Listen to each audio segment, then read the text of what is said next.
Now, I'm glad that I looked at the LA MUFON website before I came here this evening, because then I learned what I was supposed to talk about.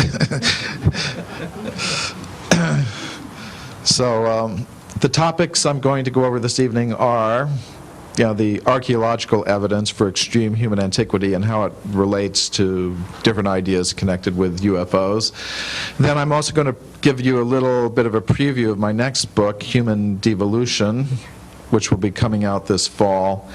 And then I learned on the website that I was also supposed to speak about latest developments on reports of a sunken city off the coast of India.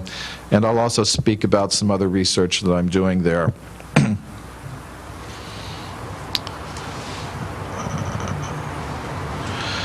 So first of all, what does archaeology have to do with UFOs and aliens? There is a connection. Many in the field have offered theories about alien interventions and the origin of the human race. So I think if we're going to talk about such things, we should know something about what archaeology tells us about a human presence on this planet. Now, as I mentioned, my work is inspired by my studies in the ancient Sanskrit writings of India. These writings tell us some very interesting things about the origin of the human race. They tell us, first of all, that human civilizations have been present on this planet for vast periods of cyclical time. The basic unit of this Vedic cyclical time is called the Day of Brahma. It lasts for 4,320,000,000 years.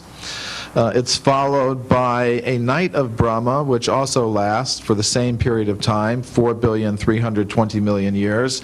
And during the days of Brahma, life, including human life, is manifest in the universe, and during the nights it's dormant or quiescent. Now these ancient Sanskrit writings, they also speak of ape men. This idea of ape men isn't something that was invented by European scientists of the mid-19th century. Thousands of years before that, these ancient Sanskrit authors were speaking about such things. But according to them, alongside these ape men were existing humans of our type, and the period of coexistence goes back quite far in time. Actually, it goes back all the way to the beginning of the Day of Brahma.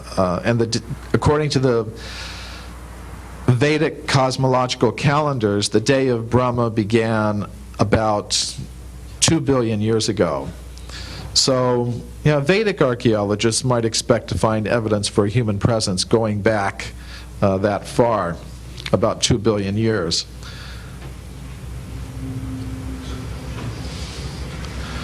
Now, these ideas that I've just briefly sketched out for you are, of course, somewhat different than the ideas about human origins that we get from Charles Darwin and his modern followers. Basically, they tell us that life began on this planet somewhere between 2 and 3 billion years ago. Then they say the first apes and monkeys came into existence about 40 million years ago. Then they say the first ape men came into existence about 6 million years ago. And finally, they say that humans of our type came into existence only about 100,000 years ago. And generally, they say that all of the physical evidence supports, this picture of human origins. But when I did 8 years of research into the entire history of archaeology, I found something quite different.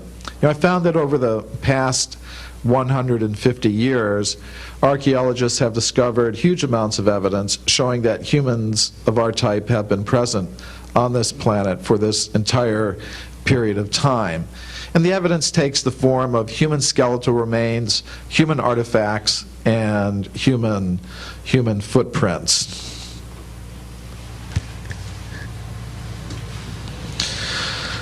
Now, many people will ask, if there is so much evidence of this type, then why don't we hear about it so much?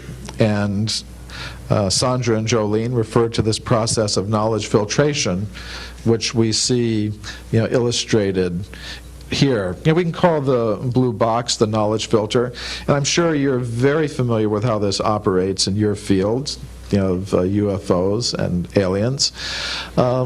It represents the fixed ideas that scientists have about certain subjects, in this case human origins. And reports of evidence that conform to these fixed ideas will pass through this social filter very easily, which means these facts will be mentioned in textbooks. Scientists will speak about them at conferences. If you go to museums of natural history, you'll see the objects on display.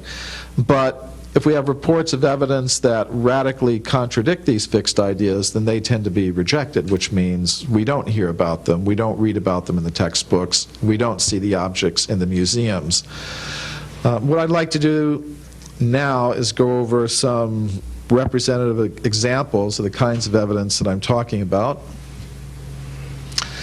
In 1979, Mary Leakey, one of the most famous archaeologists of the 20th century, discovered dozens of footprints at a place called Laetoli in the country of Tanzania in East Africa. Mary Leakey said that after careful study, she could see that these footprints were absolutely identical to modern human footprints. But the footprints are found in layers of solidified volcanic ash about 4 million years old. Now, a Vedic archaeologist wouldn't be surprised to find evidence that humans of our type were walking around in Africa 4 million years ago. But for the normal type of archaeologist of today, it would seem quite surprising. Now, Mary Leakey did not believe that humans of our type were present in Africa 4 million years ago. So this is how she explained the presence of those footprints. She said, and most archaeologists today would agree with her, that 4 million years ago there must have existed some type of ape man who had feet exactly like ours, and that's how the footprints were made. And that's certainly possible. Unfortunately, there's no physical evidence to support that idea. Scientists have skeletons of the ape men that existed at that time, and their feet are quite different than modern human feet. They're very ape-like. Nobody's ever discovered an ape man who had feet exactly like ours. Now, this topic came up for me in a couple of years ago when I spoke at the World Archaeological Congress in Cape Town, South Africa. Also speaking there was this scientist, Ron Clark from England. He had announced the discovery of a fairly complete skeleton of Australopithecus from a place called Sterkfontein in South Africa. And among the bones were the foot bones of the creature. And from those bones, Clark made this model of the foot, which is quite ape-like, as it should be, because the bones, the foot bones of the creature were quite ape-like. For one thing, the first toe is very long, and it can move out to the side, like a human thumb. Actually, it can move much further out to the side than you see it in this position here. The other toes are also quite long, sort of like short human fingers. So this creature was about the same age as the footprints found by Mary Leakey. So after Ron Clark spoke, I was in the audience, and I put a question to him. And my question was, why doesn't this foot match the footprints that were found by Mary Leakey? I mean, you see what his problem was. He was advertising he had the oldest human ancestor, but elsewhere in Africa there was evidence that humans of our type were walking around at the exact same time. So how did he answer my question? Ron Clark said, well, it was my ape man who made those footprints found by Mary Leakey, but he was walking with his long first toe pressed up tightly against the other ones, like this, and he was also walking with his other long toes curled under, like this, and that's how the footprints were made. Now, I mean, some of you are laughing a little bit. And in Cape Town, I was also laughing a little bit. And the reason I was laughing is that the 1,000 archaeologists listening to Clark, they weren't laughing. They were just nodding their heads saying, oh, yes, that sounds perfectly reasonable to me. It's another way in which this knowledge filtering process operates. Evidence for extreme human antiquity can be staring scientists right in the face, but they will simply make some mental adjustment to conveniently explain it away.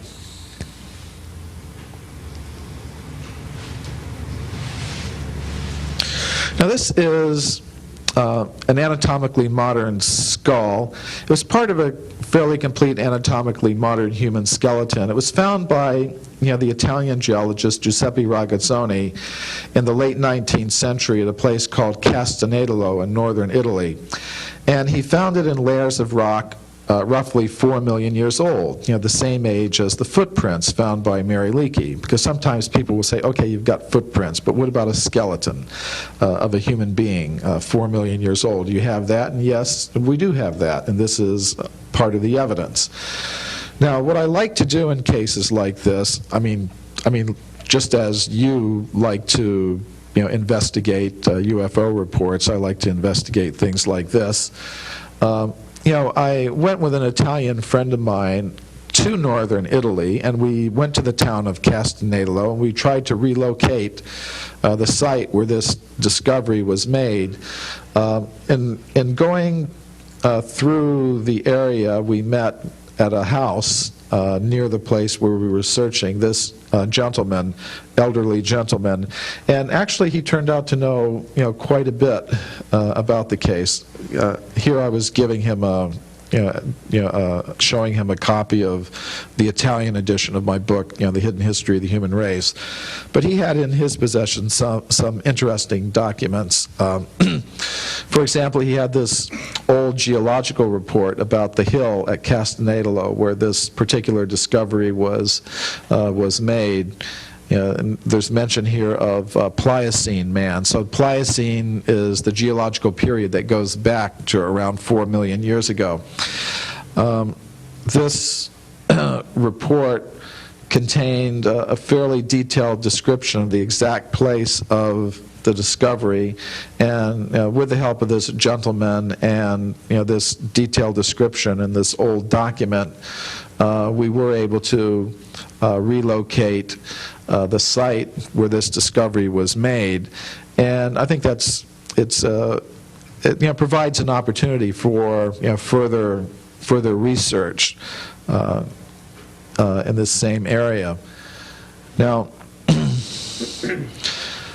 many times when scientists hear about a human skeleton being found in some very ancient layer of rock, they say, look, it's very easy to explain. There's no mystery here whatsoever. What happened is very obvious. Only a few thousand years ago, someone died at this level here, and then his friends dug a grave and put the skeleton down here, and that's why you think you found a human skeleton in a layer of rock 4 million years old. Now things like that can happen, they do happen, but in this particular case, Ragazzoni, the discoverer of the skeleton, was a professional geologist. He was very much aware of this problem, and in his original reports he said if it had been a burial, then all the overlying layers of rock would have been disturbed, as we see here. But he said, I checked very carefully when I was taking the skeleton out of the ground, and I could see that all the overlying layers of rock were perfectly intact and undisturbed. And that means the skeleton really is as old as the layer of rock in which it was found, in this case, 4 million years.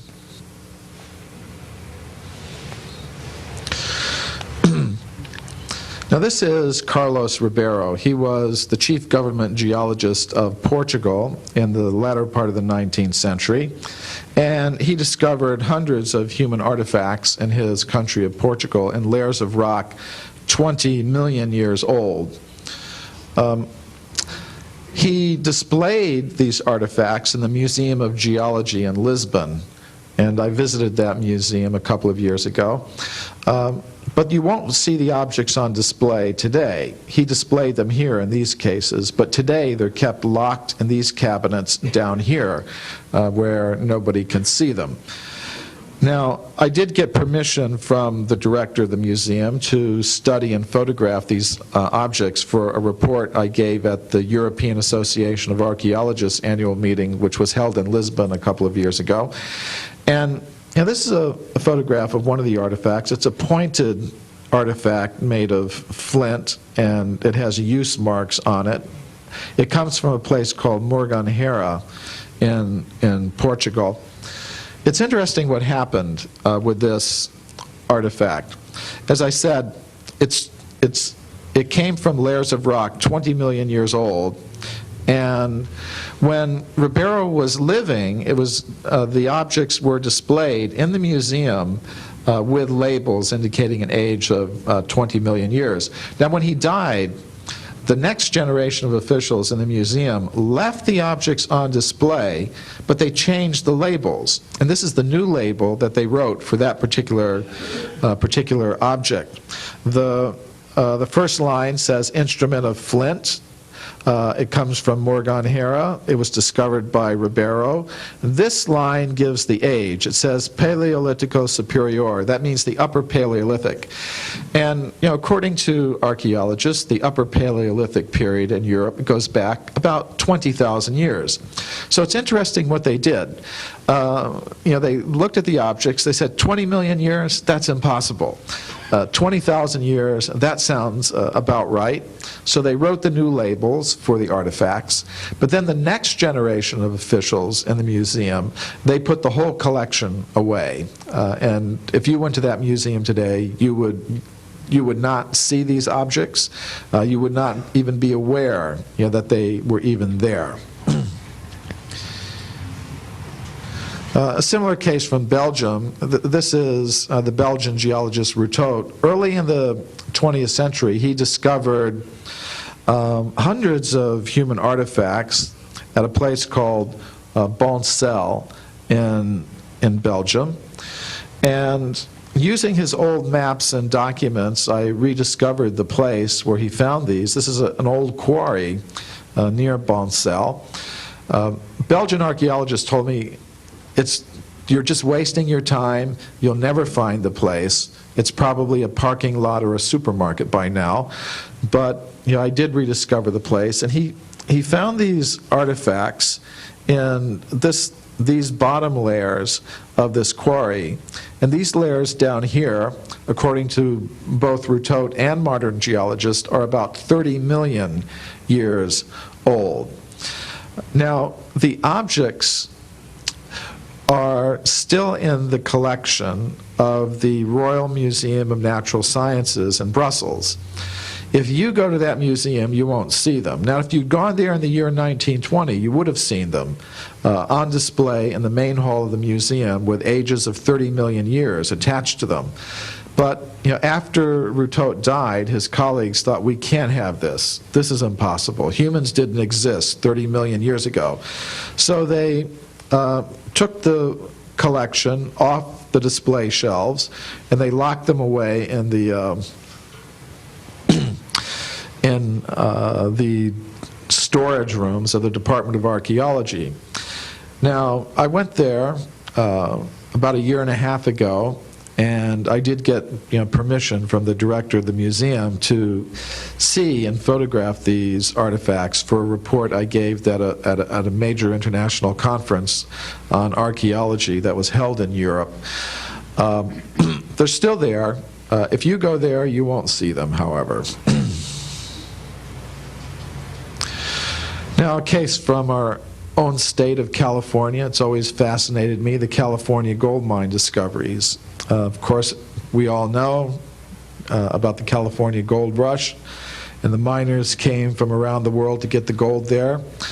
To get it, they dug tunnels into the sides of mountains. This is Table Mountain in Tuolumne County. Deep inside the tunnels, the miners found human skeletons and hundreds of human artifacts in the solid rock. For example, they found many dozens of these mortars and pestles. What makes these discoveries interesting is they're found in layers of solid rock that belong to the early part of the geological period called the Eocene, which means these objects would be about 50 million years old. Now, a Vedic archaeologist wouldn't be surprised by this, but the average archaeologist today would find it quite impossible, because 50 million years ago is before the time of the first apes and monkeys, according to their picture of the history of life on this planet, which may be in need of revision.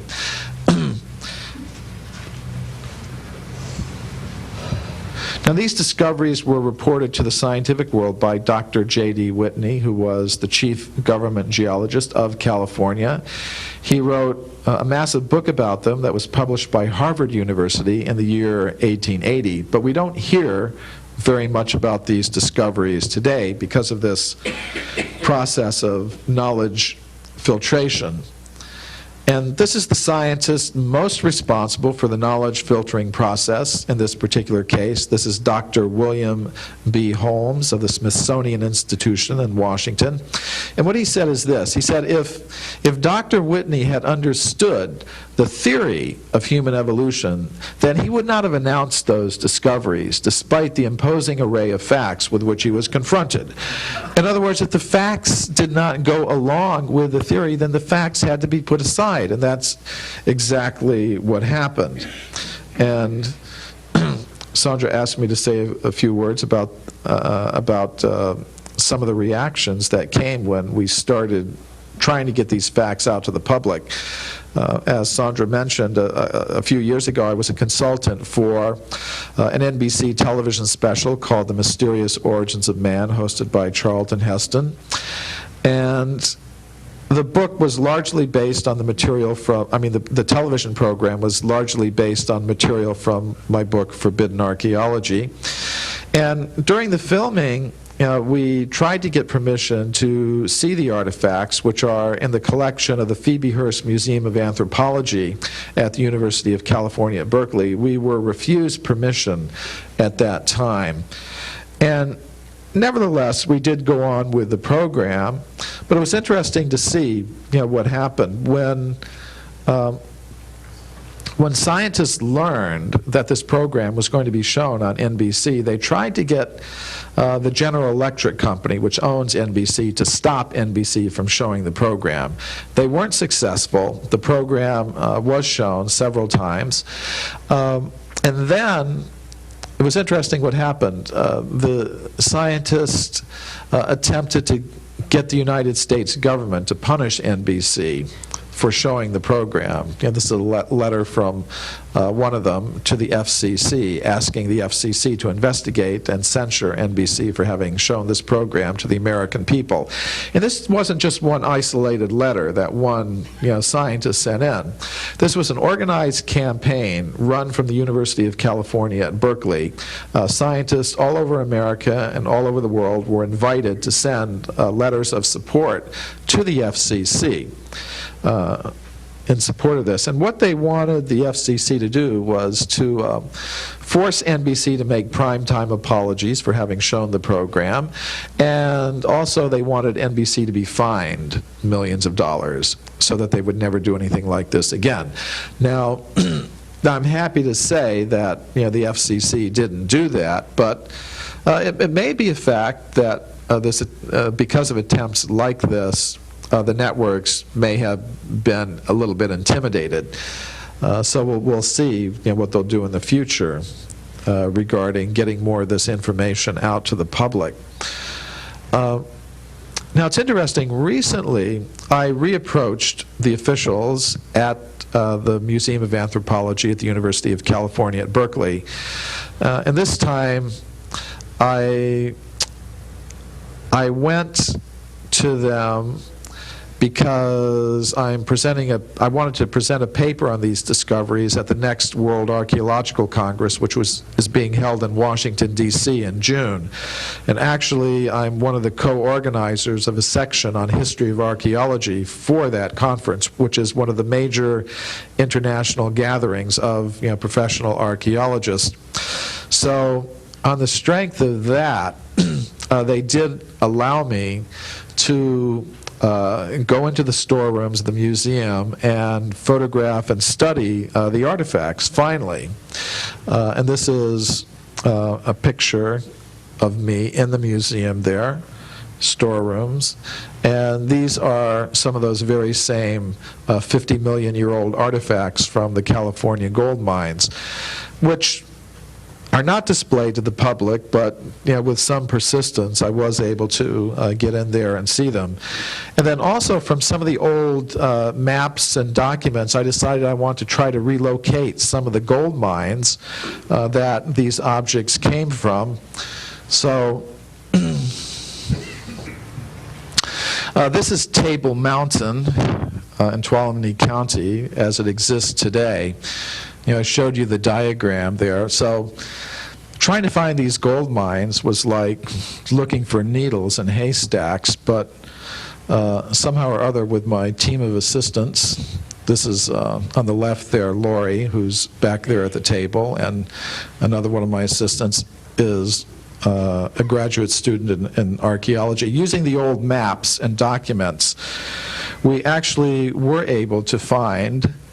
Now, I can't tell you exactly where this is, but we were able to locate some of the old mining tunnels where these objects were found, and it's going to be the subject of some further research. Now, I mean, how far back in time does this evidence really go? This is well, one thing I'd like to point out is all the discoveries I've mentioned to you up to this point are discoveries that were made by professional scientists and reported in the professional scientific literature. But, I mean, just as in the case of UFOs, it's not just that scientists see these things or find these things. Ordinary people also make discoveries, and their reports, although you might not find them in the pages of the scientific literature, they might make their way into other literature, such as ordinary newspapers. So this is a report from the Morrisonville Times from Morrisonville, Illinois, the year 1892. It tells of a gold chain that was found solidly embedded in a piece of coal. This piece of coal was being put by a woman named Mrs. Culp into a coal-burning stove. The piece of coal was very big, it broke in half, and inside, she found the gold chain. Now, from this report, we could tell what mine that the coal came from, and we got in touch with geologists from the state of Illinois, and they told us that the coal from this mine is 300 million years old. Now, going back to the scientific literature, in the year 1862, a scientific journal called The Geologist published a report that a complete anatomically modern human skeleton was found about 90 feet below the surface of the ground in Macoupin County, Illinois. And directly above the skeleton was a thick layer of slate rock that extended for dozens of yards in all directions, completely sealing the skeleton off from the surface. And geologists told us that the layers here, where the skeleton was found, were again about 300 million years old, the same age as the gold chain, found in the same state. This interesting report from Scientific American tells of a beautiful metallic vase that was found solidly embedded in rock that is about 600 million years old. And finally,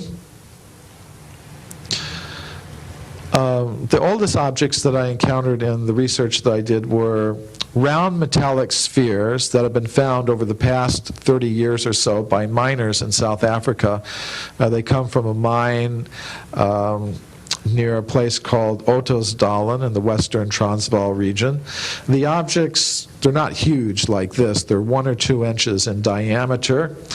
They are made, at least the one that was analyzed by metallurgists before we filmed the Mysterious Origins of Man television show, turned out to be made of a naturally occurring iron ore called hematite. Hematite is used by different tribal peoples in Africa even today as a semi-precious stone. They make jewelry and other types of objects out of it. What's interesting about these objects are the parallel grooves that go around the equator of each object. This one has 3 parallel grooves, exactly parallel. Some of them have 4, some have 3, some have 2.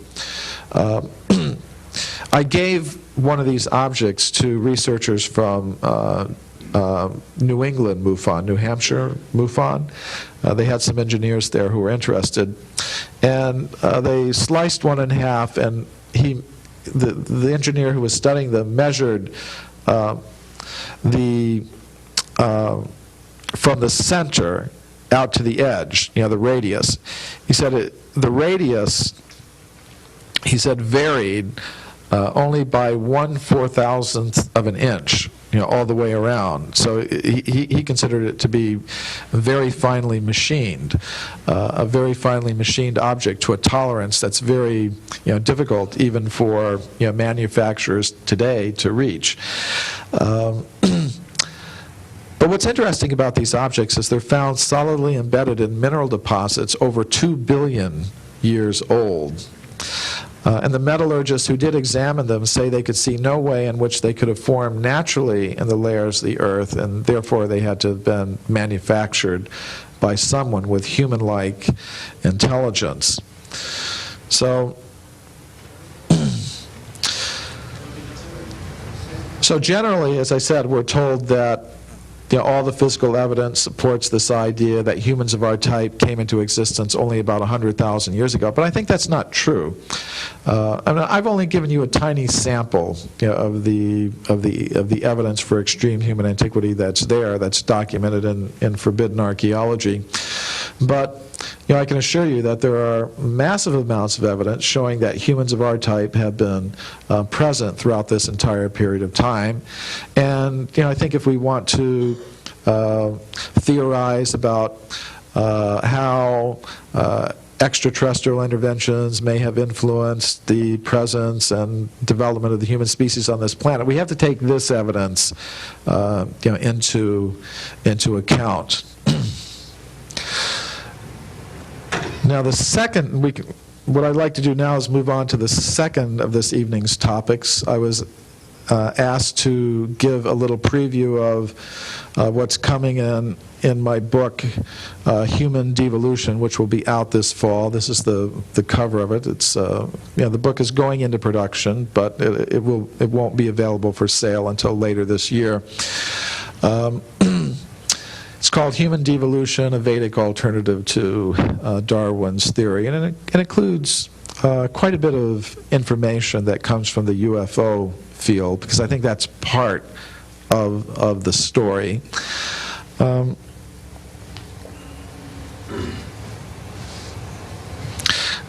Basically, the evidence in forbidden archaeology shows that humans of our type have coexisted with various types of apes and monkeys and ape men on this planet, but that evidence doesn't tell us anything about where we originally came from or how we came to be.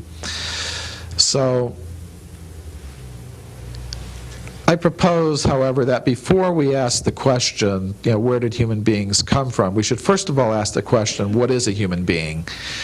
And most scientists today will say that a human being is simply a combination of the ordinary physical elements, like iron, calcium, phosphorus.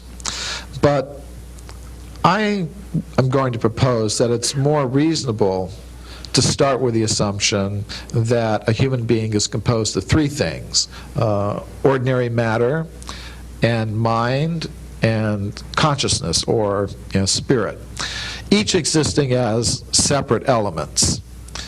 Now, the ordinary matter we really don't have to talk about, but what about this mind element? I'm going to define mind as a subtle material energy associated with the human organism that can act on ordinary matter in ways that we can't explain by our current laws of physics. And this is something you encounter in the alien abduction literature and reports, and also in some of the UFO reports. Just like wind is a subtle thing, you can't see it, but you can observe its actions as it moves over water, making waves. Now, is there any scientific evidence for the existence of this mind element, or this consciousness element as well? And there is, but again, there's been a tremendous amount of knowledge filtering going on in this particular field. And I'll just mention a few things this evening in this preview. Some of the evidence for this mind element comes from a very interesting person. This is Alfred Russel Wallace, a famous English biologist. Actually, he was the co-founder with Darwin of the theory of evolution by natural selection. But he was also involved in psychical research. Now, in most biology textbooks, you'll read about his contributions to the theory of evolution, but you won't read anything about his experiments in the paranormal.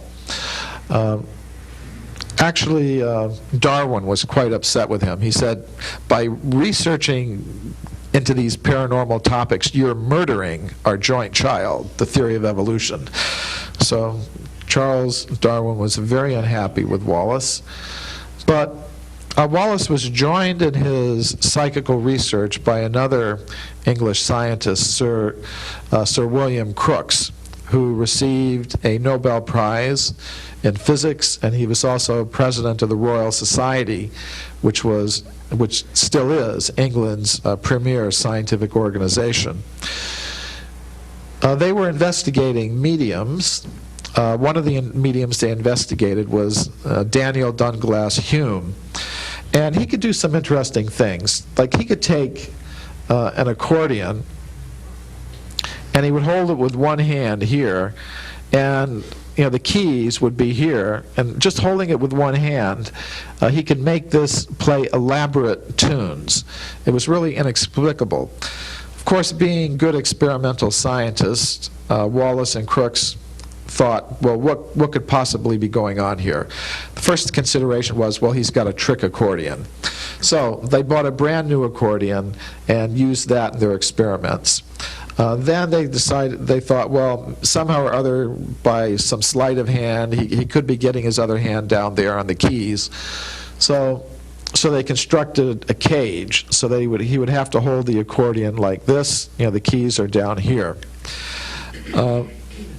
And then they made this experimental setup. And they said that under these circumstances, he could still cause the accordion to play elaborate tunes. And then beyond that, both Wallace and Crookes said that on several occasions they saw Hume remove his hand completely from the cage, and they saw the accordion floating in the middle of the cage, playing elaborate tunes all by itself. Now you have to wonder, why would this Nobel Prize physicist and the co-founder of the theory of evolution write about these things? Did they have some kind of psychological death wish, that they wanted all of their colleagues to think they'd gone completely insane and ruined their careers?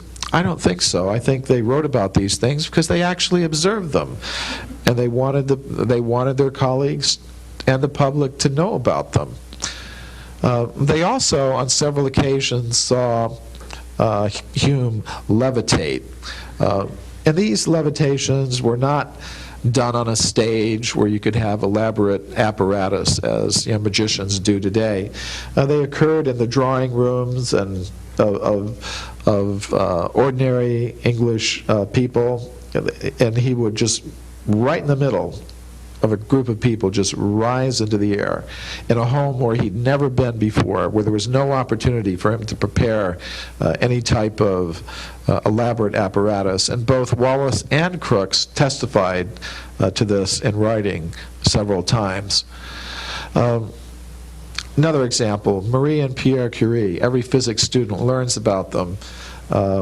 They got Nobel Prizes for their work in discovering radium. You read about that in every textbook. What you don't read about in the textbooks is that they were heavily involved in psychical research. They were part of a group of about 20 prominent European scientists who were working in Paris early in the 20th century. The group included about 5 Nobel Prize winners, and they were conducting extensive research into paranormal phenomena. They were examining in particular the Italian medium Eusapia Palladino. And on one occasion, just to give you an example, the medium was sitting in a chair. Marie Curie was controlling her hands, other scientists were controlling her feet, and this occurred in broad daylight in a laboratory in the Psychological Research Institute in Paris. And Pierre Curie, the Nobel Prize winning physicist, said that a large table like this was floating in the air in the middle of the room in broad daylight with nothing touching it. So all the scientists signed documents saying that these things were true. Pierre Curie's research notes are still there in the scientific archives in Paris, and he wrote numerous letters to his prominent physicist friends saying these things are absolutely true and they have to be taken into account. Now I could go on and on about this, but what does it mean? To me it means there's a mind element associated with the human organism that can act on ordinary matter in ways that we can't explain by our current laws of physics. Then what about this consciousness element? Is there any scientific evidence for that? And I believe there is in the form, well, one area it comes from is medical and psychiatric reports of out-of-body experiences where the conscious self appears to separate from the body. Michael Sabum, an American cardiologist, wrote an extensive report about these happenings, and he asked himself a question at the end of his book, which is called Recollections of Death, a Medical Investigation. He says, is this conscious self that appears to separate from the brain during these moments of extreme crisis, could that be the soul that the great religions of the world have always talked about?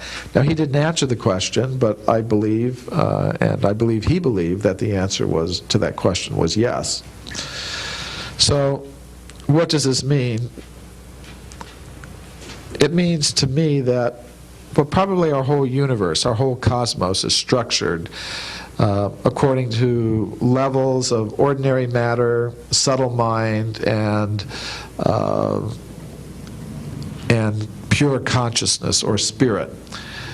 And that means, if we want to explain, human origins,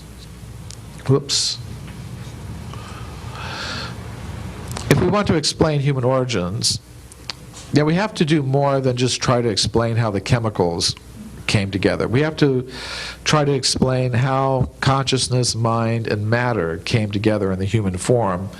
And mostly, these days, people, they seem to want very simple explanations.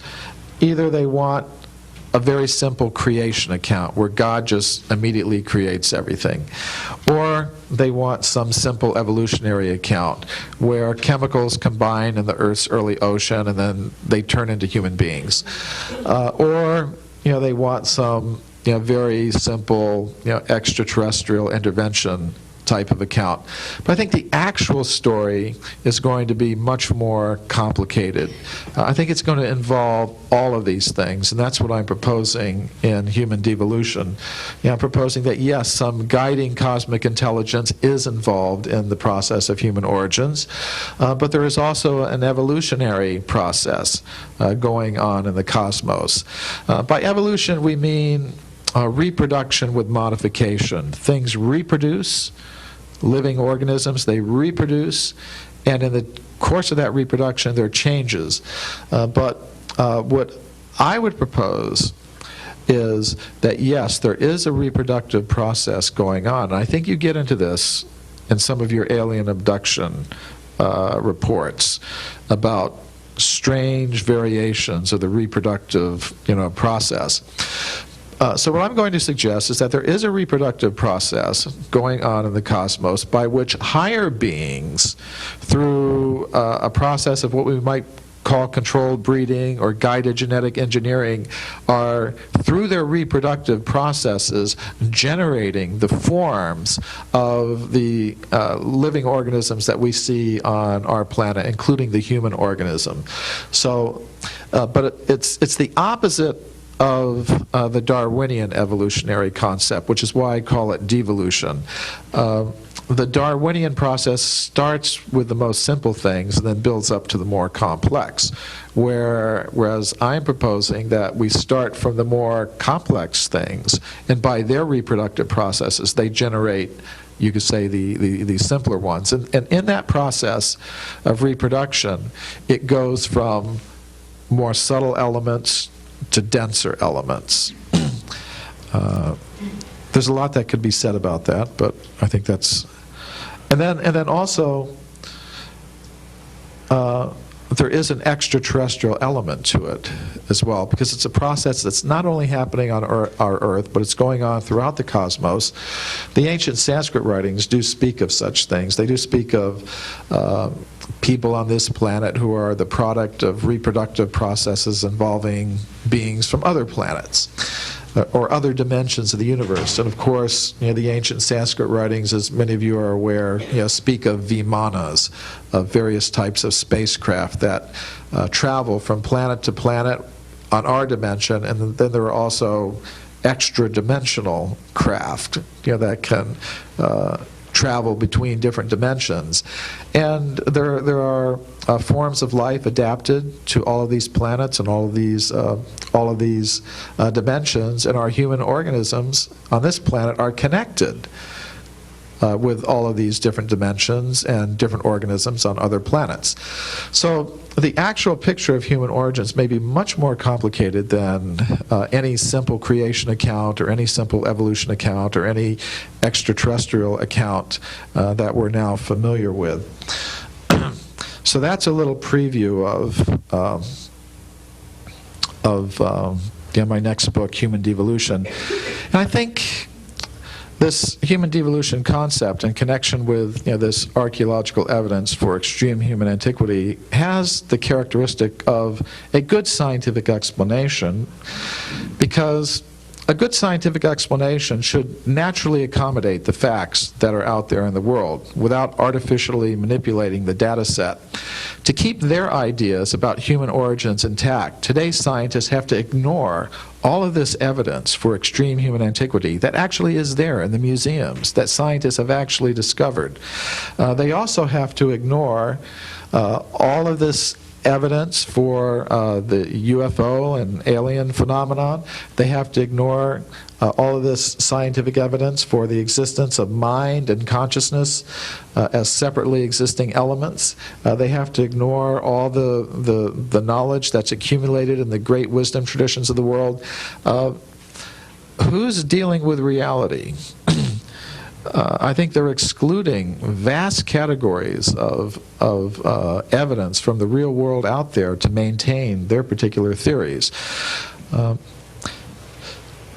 So now, the third topic that I was asked to talk about, it was mentioned on the LA MUFON website that I would talk about evidence for a sunken city off the coast of India.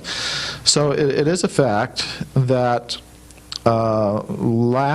actually not last year, but about a year and a half ago, Indian oceanographers discovered remains of a sunken city in the Gulf of Cambay, which is here off the coast of the Indian state of Gujarat, in this part here. Actually, last year I attended a meeting in Hyderabad where the Indian government's Minister of Science was present, and we had an opportunity to discuss this discovery. I was there, and Minister Joshi was also there. And the discoveries were made by this team of oceanographers who worked for Mr. Joshi's department in the National Institute of Ocean Studies. And what they were doing is they were doing side scan sonar mapping of the sea bottom off the coast of Gujarat. And in their sonar images, they found what appeared to be archaeological structures of buildings going along the bank of an ancient river channel that's now under the ocean. And that's one of the side scan sonar images. This is another one of the side scan sonar images of apparent structures, below, deep below the sea there. And when this was first reported, some scientists were very skeptical. They said, well, perhaps these things aren't humans, these aren't human structures at all. Now, to test that, this is what they thought the settlements would have looked like when they were above water. But to test this, you can see the water is very turbulent, it's very dark. They were not able to send divers down there to do a visual inspection. They were able to do the sonar scans, but to sort of determine what was down there, they did some dredging. And this is the dredge that they were putting down. And what they came up with was pretty interesting. They came up with semi-precious stones that were drilled with holes for beads. They also came up with human bones. This is a human vertebrae, and this is part of a human jawbone that came up from the dredging. And this was a stone with some engravings on it. And they also found a piece of wood. They dredged up a piece of wood that gave a carbon date of 9,500 years. And that would make that the oldest city in the world. This is the Gulf of Cambay city, and at 7,500 years BC, that would make it older than any of the other urban civilizations that are known, including the Egyptian, the Anatolian, the Sumerian, the Indus Valley civilization, and the early Chinese civilization. So it's really an interesting discovery. It's quite controversial. There's a lot of debate going on about it now. To do any further research it's going to have to be some kind of multi-million-dollar project with these submersibles going down there and trying to, and up to this point it hasn't been organized yet. So we'll see what further developments come from that. But there are other projects that I'm personally working on. They don't cost millions of dollars, so I'm able to do them myself. But they're interesting, even from the standpoint of the idea of extraterrestrials. This is the temple complex of Sri Rangam in southern India. That temple complex is the largest temple complex in India. It's located down here in the Tamil Nadu state. The temple complex has there's the central temple, and then there's 7 walls going around the central temple complex. The temple complex is on an island in the Kaveri River that goes through there. The idol in the temple, the deity form that's in the temple, is a reclining form of Vishnu lying on a bed of serpents. And according to the traditional accounts, this is a very interesting idol. It's said it was originally worshipped on another planet called Brahmaloka. And then, millions of years ago, it was brought to Earth. and it was worshipped in a city called Ayodhya in northern India. And then it was transferred by a vimana, by a spacecraft, from northern India to southern India. And the spacecraft, the vimana, landed on that island in the Kaveri River. Now, it was supposed to go further, but there was a condition attached to the transport of this idol that if it stopped anywhere, it would just stay there and it couldn't be moved. So when it landed on that island in that river, it had to stay there, and therefore a temple was built there millions of years ago. Then over the course of time, that temple was lost. It was covered over, by jungle and sand and things like that, until about somewhere between 10,000 and 5,000 years ago, it was rediscovered, and another temple was built there. So it's an interesting, history. And this is, see this gold structure here? The form of the idol is in the building below. It's directly below this. And this structure here, which you find in all Indian temples, above, in the place above, on the building, above where the idol is, the deity is, they have something, it's called a vimana, interestingly enough, which is the word for spacecraft. Now